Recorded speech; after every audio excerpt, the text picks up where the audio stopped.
Hi everyone, it's Monday today and welcome to my succulent garden. So for today's vlog, makikita nyo tong aking Chloe. Prenopa ko to nung June. Dami ng dry leaves. And ang dami ng tumubo na pops. Nagsilakihan na nga. Bala ko ng putulan kasi ililipat ko dun sa baba. So 1, 2, 3, 4, 5 makaka-harvest ako ng 5.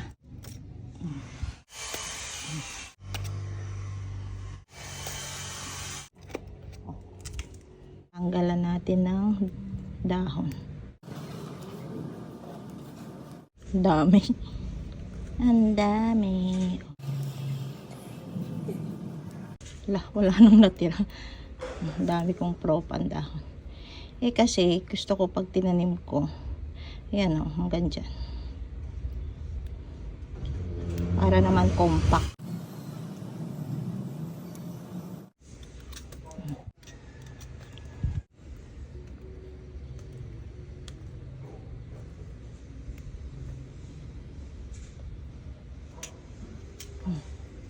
Ayun.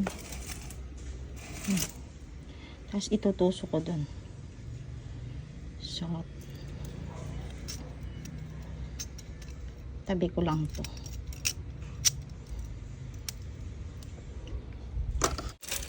Meron pang dam. Tatabi ko lang itong mga dahon.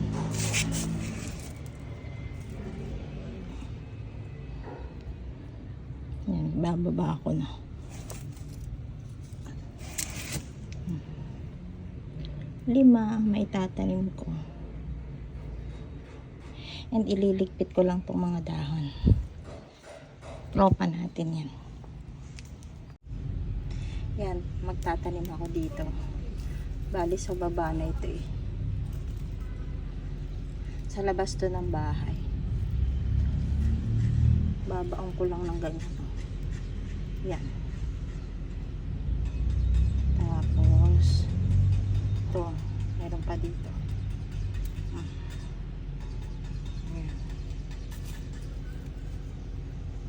Ganun lang. Tapos dito pa. Ano? Kita ba? Kikita. Ayan. Ito pa.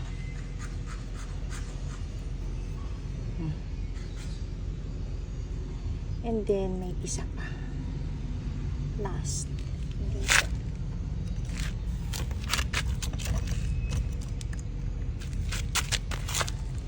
Yan.